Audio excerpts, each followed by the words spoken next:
자기의 마음을 제어하지 아니하는 자는 성읍이 무너지고 성벽이 없는 것 같으니라. 여기 보면 사람은 마음이 원하는 것을 꼭 하게 되어 있죠.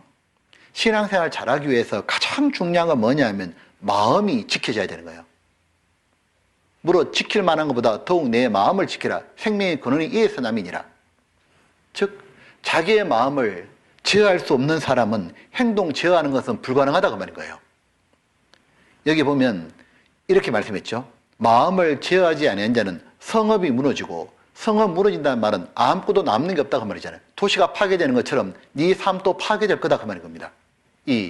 그러면 마음을 통제해야 말과 행동이 다 통제되는데 마음은 어떻게 해야 통제되냐 그 말인 겁니다. 내가 항상 주를 사랑하는 마음, 영혼을 생각하는 마음, 이런 마음으로 충만하면 좋겠는데 이 마귀는 행동 이전에 마음을 먼저 공격하는 겁니다. 마음이 무너지도록. 자, 그러면 이 내 마음은 어떻게 그러면은 통제해야 되냐? 가장 중요한 게 뭐냐면 생각에서 통제해야 됩니다. 왜냐하면 내 마음은 생각으로 표현되는 거예요. 내가 요즘에 주로 뭘 생각하죠? 어떤 생각을 주로 하셔요? 그게 곧 내 마음이다 그 말이에요. 잠언 23장에 보게 되면 대저 그 마음의 생각이 없다면 그 위인 또 그러하다고. 내 마음은 생각으로 드러나는 거예요. 멀처라는 박사님이 이렇게 말했습니다. 평소에 생각하는 것이 비록 공상이라 할지라도 행동으로 옮겨질 가능성이 아주 많다. 맞는 얘기죠. 어떤 사람에게 분을 계속 품고 있잖아요. 시간 지나보면 그 사람 욕하고 있는 거예요. 비난하고 있고. 가룟 유다가 어느 30냥에 예수님을 갑자기 판 게 아닙니다. 맨날 돈 벌어서 좀 즐겁게 살려고, 편안하게 살려고 그 생각을 맨날 하다 보니까 마귀가 부추기자 예수님을 팔아버린 거예요. 결국 뭐냐면 마음에 반복되는 더러운 생각을 통제하지 않으면 결국 큰 죄로 이어진다 그 말인 거예요. 그래서 우리는 반드시 마음을 지키기 위해서는 생각을 잘 통제해야 됩니다. 우리가 생각을 통제함으로 우리 마음이 통제가 되고, 마음이 통제가 되면 말과 행동이 모두 통제할 수 있기 때문에 그런 거예요. 그래서 생각이 만약에 하나님 뜻을 이루는 좋은 생각이라면 우리가 반복적으로 묵상하고 마음에 담아야 되고, 만약 악하고 더러운 생각이 들어올 때는 그 즉시 털어버려야 돼요. 그렇지 않고 그 생각을 반복하고 상상의 나래를 펼치잖아요. 그러면 말과 행동으로 이어진다 그 말이에요. 이 보면 음란하고 밉고 자기가 뭐 교만한 생각이 딱 떠오를 때 그때 딱 털어야지. 안 그러면 나중에 이 생각이 자라가지고 나중에 나를 신앙생활을 망치는 것으로 오게 됩니다. 이 보면 성경에 이렇게 돼 있잖아요. 여기 보면 분을 내어도 죄를 짓지 말며. 분은 난다 그 말이죠. 시간 지나가는데 누가 내 욕해요. 분이 나요. 분은 나는 거는 죄성이 있으니까 자연스러운 거다 그 말이에요. 근데 하나님이 죄를 짓지 말며. 분은 나지만 죄를 짓지 말아라. 근데 어떻게 해서 죄를 짓게 되느냐? 해가 지도록 분을 품다가 죄가 짓게 되는 거예요. 마귀로 틈을 타지 못하게 하라. 즉 해가 지도록 분을 품잖아요. 그럼 마귀가 요거 딱 됐다 하고 부추기면 죄가 나온다 그 말인 겁니다. 그래서 분을 품지 말아라. 즉시 털어내라 그 말인 거예요. 이런 거 말입니다. 새가, 하늘에 날아다니는 새가 내 머리 위로 지나가는 것은 내가 말릴 수가 없습니다. 그건 새 마음이죠. 근데 새가 지나가다가 내 머리 위에 앉는 거예요. 둥지를 막 만드는 거예요. 그건 얼마나 내가 쫓아낼 수 있죠. 탁 털면 나가잖아요. 그것처럼 보면은 죄가 순간 떠오르는 건 어쩔 수 없다 그 말이에요. 근데 그 죄를 생각을 계속 반복하는 것은 그건 내가 하는 거니까 그건 털어버린다 그 말인 거예요. 이 보면 마귀는 어떻게 하느냐 하면 생각으로 계속 반복하는 죄가 상상하고 품는 죄가 별거 아닌 것처럼 싹 속이는 거예요. 근데 마귀의 목표는 언제나 똑같습니다. 생각을 반복하게 하다가 마음에 꽉 차죠. 그럼 말로 이어지고 행동으로 이어지고 행동이 반복되다 보면 그건 습관이 되고 인생 망치는 겁니다. 마귀는 보면 완전히 속이는 자예요. 권투할 때 보면 바로 케어 펀치를 때리는 게 아니라 계속 툭툭 잽을 던지잖아요. 왜 잽을 던지느냐 하면 잽이 별거 아닌 것 같은데 계속 맞다 보게 되면 눈은 붓고 양팔에 내려오죠. 다리는 풀리고 마지막에 케어 펀치 때릴 수 있다고 말해요. 마귀는 처음부터 대단한 죄를 짓게 만드는 게 아닙니다. 서서히 밀고 들어오는 거예요. 그 첫 번째가 뭐냐면 생각이다 그 말인 거예요. 그러므로 죄는 생각이 떠오를 때 딱 털어버려야 됩니다. 아, 이러면 안 되지 하고 탁 돌아서면 끝나는 거예요. 근데 그걸 계속 반복하고 상상하면은 결국 뭐냐면 행동은 이어지고 말과 행동이 모두 삐뚤어진다 그 말인 거예요. 그때 하나님을 딱 생각하고 딱 털면 되거든요. 그 사람은 정말 귀한 사람 된다 그 말인 겁니다. 이 보면 이 자주 떠오르는 생각들은 어떻게 되는 거냐면, 생각은 대개 연상을 통해서 들어오고 연상은 보고 듣는 것에 따라 영향을 받는 겁니다. 사람은 주변의 환경으로부터 지대한 영향을 받습니다. 산에서 자란 사람은 산을 잘 타게 돼 있고 바닷가에서 자란 사람은 수영을 잘하게 돼 있잖아요. 왜? 주변이 항상 그런 걸 보고 자랐으니까. 그렇기 때문에 우리들이 마음을 지키려면, 생각을 딱 붙들려면 보고 듣는 것에 주의해야 되는 거예요. 어떤 분 그 얘기 하거든요. TV나 영화를 보는 게 죄냐고. 그 자체가 죄가 아닙니다. 근데 문제는 세속적인 것을 너무 많이 접하게 되면은 내 마음이 강팍해지는 거예요. 자, 보면 히브리서 3장 13절 이 말씀이 있습니다. 오직 오늘이라 걷는 동안에 매일 피차 건면하여 너희 중에 누구든지 죄의 유혹으로 강팍이 됨을 면하라. 사람 마음은 참 부드러워야 되잖아요. 하나님께는 한없이 온유하고 부드러워서 하나님 말씀하시면 예 알겠습니다 이렇게 반응해야 되는데 우리 마음이 때로는 강팍해진다는 거예요. 꼭 그렇게 살아야 되나? 왜 이렇게 강팍해지냐? 죄를 지으면 강팍해지는 건 당연한데 이거 잘 보셔요. 죄의 유혹만 받아도 강팍해진다고. 죄의 유혹을 계속 받아도 마음이 강팍해집니다. 그리고 강팍해지고 나면 결국 죄를 짓잖아요.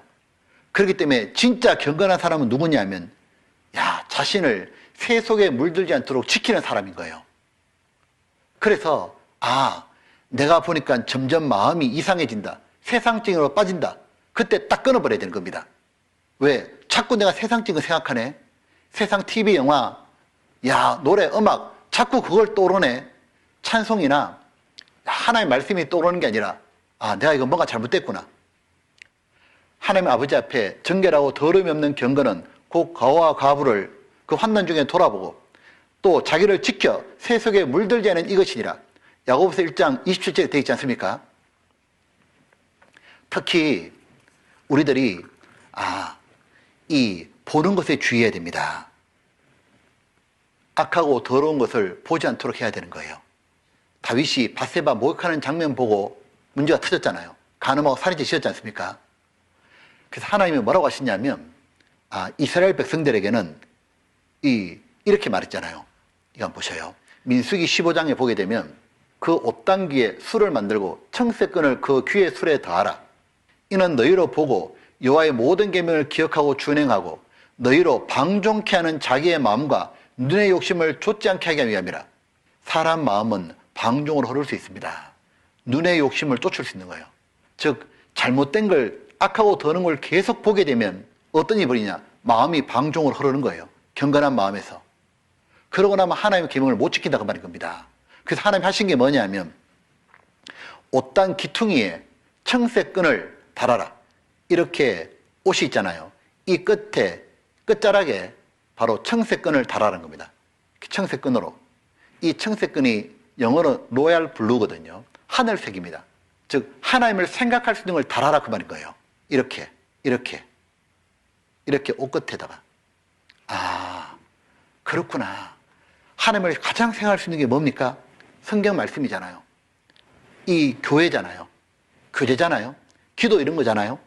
그럼 하나님을 생각할 수 있는 것이 내 옆에 많아야 되는데 근데 마귀는 어떻게 하느냐면 하나님의 생각할 수 있는 청새끈을 없애버리는 거예요. 그리고 뭐 하느냐? 금은끈을 쫙 풀어놓는 겁니다. 그러니까 우리 시대는 마지막 시대니까 마귀가 마지막으로 발악하는 시대잖아요. 이 마귀가 하는 일이 뭐냐면 세상을 온통 검은색으로 싹 바꿔놓는 거예요. 이 욥은 당대 최고의 그리스도인이었습니다. 하나님이 욥에게 그랬잖아요. 야, 이와 같이 욥처럼 순전하고 정직하여 하나님을 경외하며 악에서 떠난 자가 없더라. 욥이 어떻게 그렇게 신앙이 뛰어났냐 그 말이에요. 욥은 자기가 언약, 약속을 맺은 게 있었습니다. 어떤 약속 맺었냐면 이 약속 맺었잖아요. 내가 내 눈과 언약을 세운다니 어찌 천역에 주목하랴. 왜? 주목하다 보면 문제가 생기니까. 그리하면 위에 계신 하나님이 내리시는 분깃이 무엇이겠으며 높은 곳에서 전능자에 주시는 사람이 무엇이겠냐.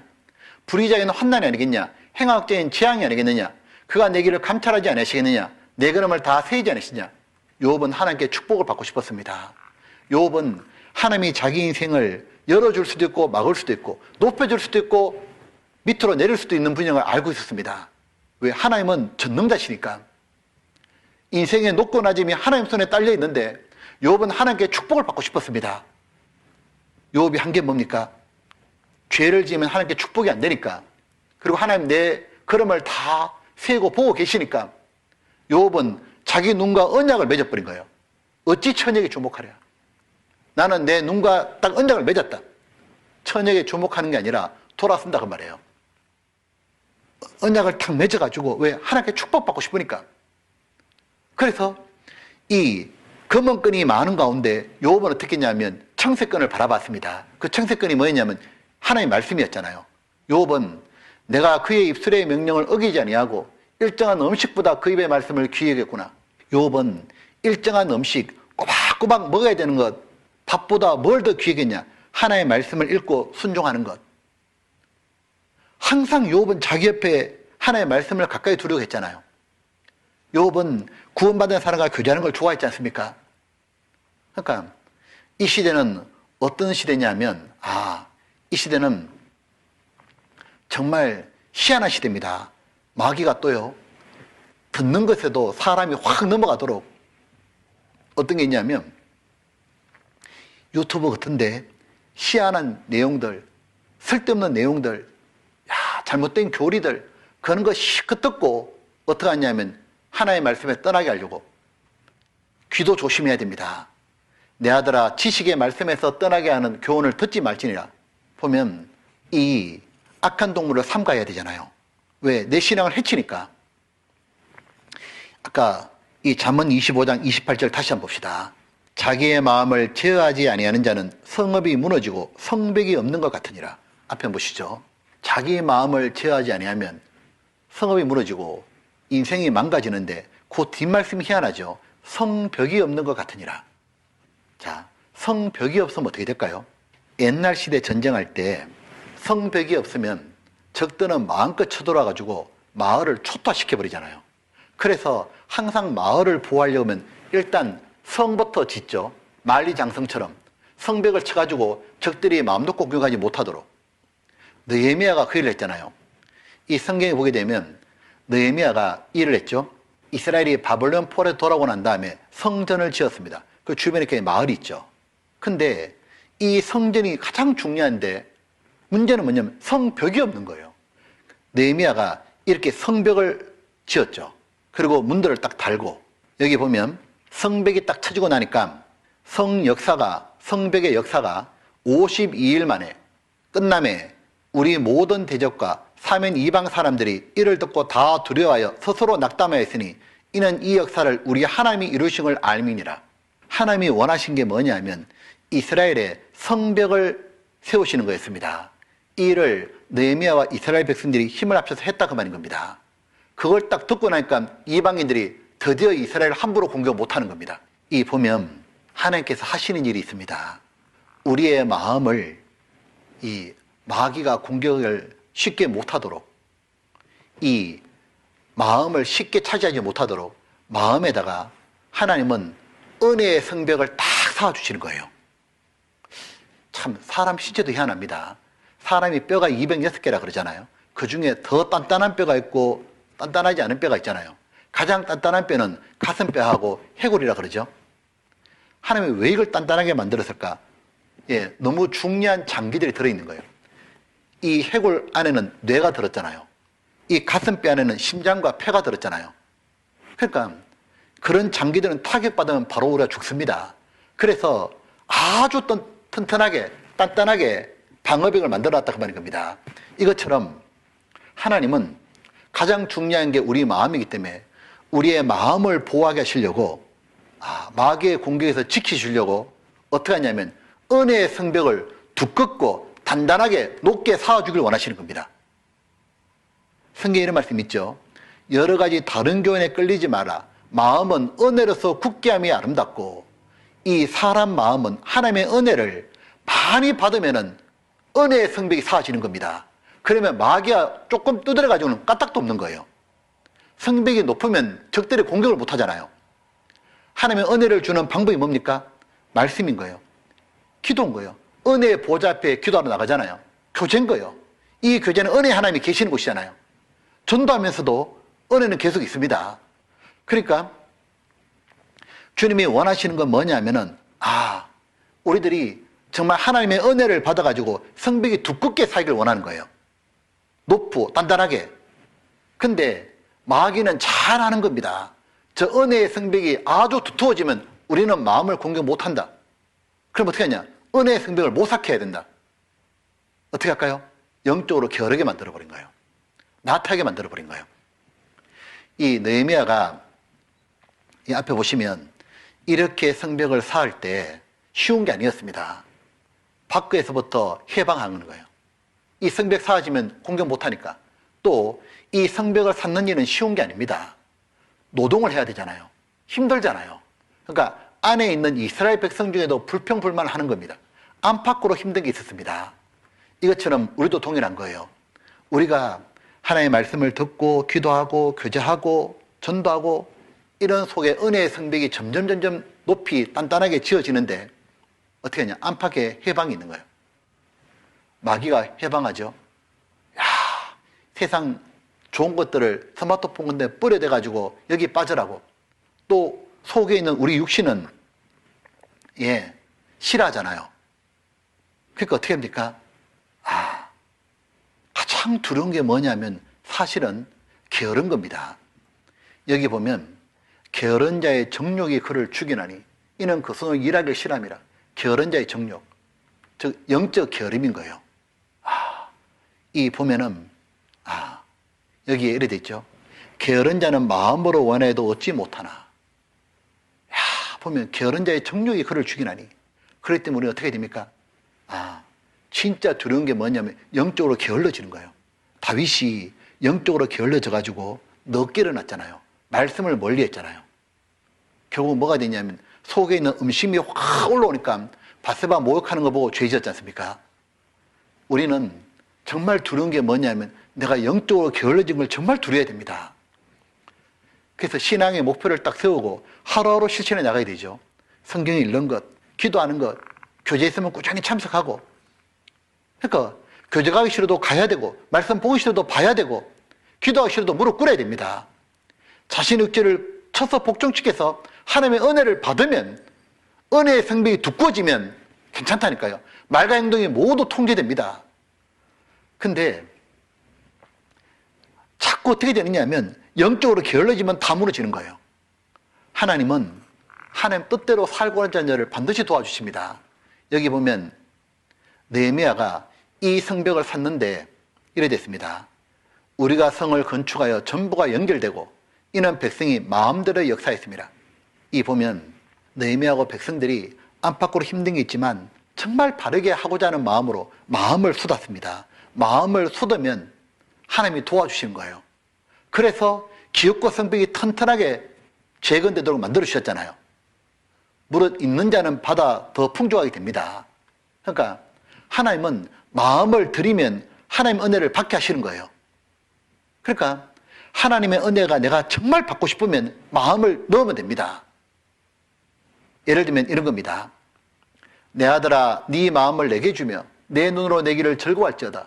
보면은 내가 마음을 하나님께 딱 드리잖아요. 내가 하나님 앞에 정말 바르게 살기로 하나님 앞에 내가 영원한 칭찬과 존귀 영광을 얻고 싶어서 또 다른 영혼을 정말 구원하고 싶기 때문에 하나님 이제 새해에는 내가 정말 다르게 살고 싶습니다. 그런 결심이 있잖아요. 그런 마음으로 하나님께 정말 저를 고쳐달라고. 그러면 하나님이 제시하는 길이 모두 즐거운 거예요. 여기 보면 이렇게 있죠. 너의 눈으로 내 길을 즐거워할지어다. 내가 하나님 앞에 바르게 살고 싶은 마음을 딱 가지면 하나님이 제시하는 길이 뭐냐? 은혜 주시는 길이 있잖아요. 그 사람에게 뭐냐면 하나님은 은혜의 성벽을 쌓아주시는 거예요. 우리가 보면 이런 거 말입니다. 이 들이받는 소 있잖아요. 그 소를 주인이 싹 단속해가지고 온순한 소가 되었어요. 그러면 온순한 소는 주인을 위해서 할 일이 너무너무 많습니다. 밭도 경작하고 짐도 크게 나를 수 있고, 야, 보면은 주인이 그 소를 너무너무 좋아하잖아요. 우리들이 육체의 정욕을 딱 제어하고 선한 행실을 보이면은 많은 사람을 주님 보는 인도하고 주님은 우리를 너무 기뻐하시잖아요. 그래서 우리가 할 게 뭐냐면, 이 그동안 죄짓던 습관, 나쁜 버릇은 버리고, 고쳐가지고 이 좋은 습관, 하나님 앞에 거룩한 습관을 가지도록 노력해야 되잖아요. 이 보면 우리들이 정말 중요한 건 뭐냐면 오늘 들은 말씀도 중요하잖아요. 이건 동기부여입니다. 동기부여보다 더 중요한 건 실체적으로 바뀌어야 되잖아요. 바뀌려면 어떻게 되냐면 습관이 형성되면 됩니다. 생각을 반복하면 행동이 나오고 행동이 반복하면 습관이 되고 습관만 잡히면 그의 인격이 되고 그러면 그의 삶이 결정나는 거잖아요. 자, 보면 예수님은 동기부여만 하신 분이 아닙니다. 실제로 거룩한 습관을 가지고 계셨잖아요. 그래서 예수님은 기도하는 게 습관이고 전도하는 게 습관이셨고 말씀 보는 게 습관이셨습니다. 항상 하나님을 생각하는 게 습관이었잖아요. 무슨 일을 하든 말씀하시든 간에 하나님 어떻게 생각하실까 이렇게 생각하고 사는 게 습관이었습니다. 이 보면은 우리가 습관이 형성되려면은 어느 정도의 기간이 필요하다고 하죠. 이 전문가들의 말을 빌려보게 되면 이렇게 말합니다. 습관이 형성되는 최소 3일, 그 다음 3주, 그 다음 3달, 333. 그러니까 3일 하고 나면 조금 형성되고 3주, 20일이죠. 하고 나면 어느 정도 정착이 되고 3달을 만약 하게 되면 3달을 꾸준히 하게 되면 그 다음부터는 쭉 할 수 있다 그런 겁니다. 333. 느헤미야가 성벽을 샀는데 하루 샀고 그만두지 않았습니다. 매일매일 꾸준히 50일 동안 성벽이 재건되었잖아요. 우리도 꾸준한 게 정말 중요한 겁니다. 꾸준히 하다 보게 되면 어떤 일이 벌어지냐면 말씀 보는 것도 꾸준히, 기도하는 것도 꾸준히, 교제하는 것도 꾸준히 그렇게 하다 보면 어떻게 되냐면 은혜의 성벽이 딱 지어져 있는 겁니다. 그러고 나면 말과 행동도 바뀌는 겁니다. 이래 되어 있습니다. 하나님은 우리가 대단한 노력을 원하시는 게 아닙니다. 하나님은 우리가 아침에 일어나가지고 가장 먼저 하나님을 찾고 잠들기 전에 하나님께 기도 하루 반성하고 그걸 꾸준히 교제가 있으면 꾸준히 가고 하나님 우리에게 바라시는 것은 꾸준함인 거예요. 하루 종일 대단한 노력하는 게 아닙니다.